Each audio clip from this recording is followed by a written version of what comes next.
भारिया गांव के सरकारी अस्पताल में धर्म सिंह चिंतित खड़ा था। अम्मा, मुझे बेटा ही होगा ना? हाँ मेरे लाल, तुझे बेटा ही होगा, हमारे वंश का वारिस। मुबारक हो, आपको जुड़वा बच्चे हुए हैं। क्या? दो लड़के? नहीं नहीं, एक लड़का और एक लड़की। क्या? धर्म सिंह का सारा उल्लास धरा का धरा रह गया। अब उसे दूसरी चिंता सताने लगी, लड़की की शादी की। अम्मा, अब इतनी महंगाई में इस लड़की को कैसे पालू पोसूं? और इसकी शादी? बाप रे बाप। आपकी पत्नी आपको अंदर बुला रही है। कमरे के अंदर पद्मा के बगल में 2 बच्चे थे। देखिए जी, दोनों आप पर ही गए हैं। अब लड़का कौन सा है? ये रहा। धर्म सिंह ने अपने बेटे को उठाया और उसे चूमने लगा। कुछ देर बाद, ए जी, इसे भी देखिए ना, इसके नए नक्श कितने सुंदर हैं। हाँ हाँ, रहने दो। ये सुनकर बेचारी पद्मा का मुंह उतर गया। कुछ दिन बाद वे दोनों बच्चों को लेकर घर पहुंचे। धर्मा सिंह की मां ने सबकी नजर उतारी। पद्मा, मुझे तुमसे जरूरी बात करनी है। हाँ जी, बोलिए। मैं इस लड़की को अपने एक मित्र को दे रहा हूं। अब से वही इसका पालन पोषण करेगा। लेकिन ये हमारी बेटी है।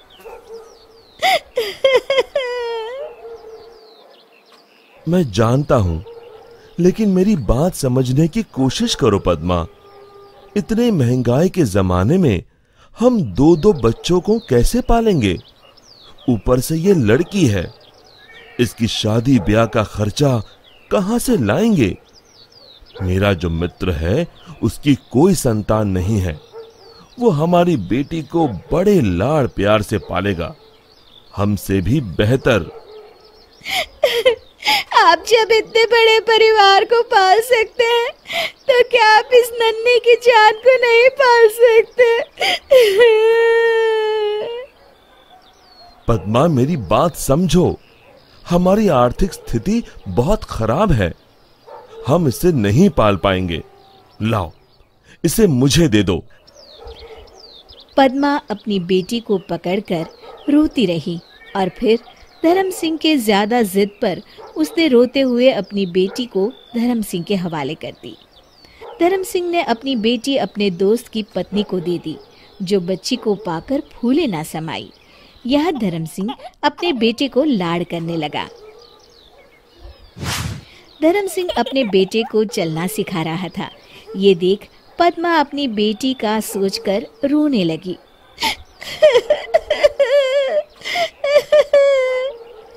जैसे जैसे धर्म और पद्मा का बेटा बड़ा होता गया, वैसे वैसे उसके लाड़ भी बढ़ते गए। अब धर्म अपने बेटे को कंधे पे गांव भर घुमाया करता था। मुझे चॉकलेट चाहिए, मुझे चॉकलेट चाहिए, मुझे चॉकलेट चाहिए। हाँ हाँ, ये लो। अब 20 साल बाद, बाबा, मुझे फटफटी चाहिए। लेकिन बेटा, तू तो हमारी परिस्थिति जानता है। मेरे सारे दोस्तों के पास फटफटी है, मुझे भी चाहिए। धर्म सिंह ने अपनी पत्नी के गहने गिरवी रख अपने बेटे को फटफटी दिलवाई। फिर कुछ साल बाद बेटे को व्यापार के लिए पैसे चाहिए थे, तो धर्म ने अपना खेत भी लाला के यहाँ गिरवी रख दिया। धर्म ने अपने बेटे के लिए गांव में एक किराने की दुकान खोल दी, जिससे अब उसका बेटा कुछ न कुछ कमा ही लेता था। और फिर बड़े धूमधाम से उसकी शादी भी करवाई। लेकिन ब्याह के बाद लाड साहब के तेवर और भी बदल गए। धर्म का बेटा हमेशा उससे झगड़ता रहता। बाबा, मैंने कहा था आपसे कि मेरे ससुराल वालों को ताने मत मारा करो, लेकिन आपको कहा मेरी बात सुननी है। अरे बेटा, मैं तो बस समधी जी से मजाक कर रहा था। मजाक? आप उन्हें ताने मार रहे थे। ऐसा कई दिनों तक चलता रहा और फिर एक दिन धर्म सिंह के बेटे ने अपने माँ बाप को उन्हीं के घर से बाहर निकाल दिया। पद्मा रोने लगी।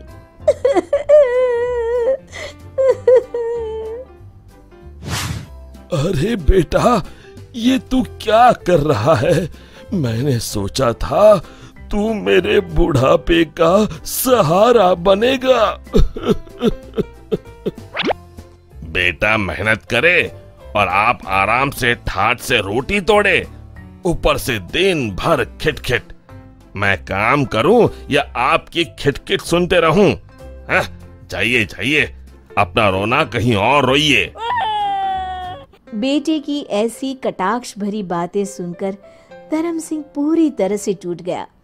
पद्मा ने उसे उठाया और वो दोनों रोते रोते वहां से चले गए। दोनों चलकर एक मंदिर के पास पहुंचे। आपने सुबह से कुछ नहीं खाया, कम से कम प्रसाद तो खा लीजिए। दोनों प्रसाद खाने के लिए प्रांगण में बैठे और वहां पर एक बूढ़ी औरत प्रसाद परोसने आई। भाई साहब, आप? धर्म ने उस औरत की ओर देखा। भाई साहब, मैं आपके दोस्त रवि की पत्नी हूँ। आपको याद होगा कि 25 साल पहले आपने अपनी बेटी मुझे दी थी। वो देखिए आपकी बेटी खुशी, आज वो एक डॉक्टर है और साथ ही साथ एक वृद्धाश्रम भी चलाती है। बड़ी ही नेक है आपकी बेटी। ये सुनकर धर्म की आंखों से आंसू बहने लगे। पद्मा ने अपनी बेटी को रोते हुए गले लगा लिया और फिर पद्मा ने उनके साथ हुई सारी घटना बताई। माँ, पापा, आप लोग मुझे वापस मिल गए। मुझे सारी दुनिया मिल गई और मुझे कुछ नहीं चाहिए। आज से आप मेरे साथ मेरे ही घर में रहेंगी। एक तरफ जहाँ धर्म सिंह के बेटे ने धर्म सिंह को घर से निकाल दिया और दूसरी तरफ उसकी बेटी ने उसे अपनाया, जिसे धर्म सिंह ने वर्षों पहले ठुकरा दिया था। शिक्षा, लड़के और लड़कियों में भेदभाव नहीं करना चाहिए, क्योंकि लड़कियां लड़कों से कम नहीं होती है।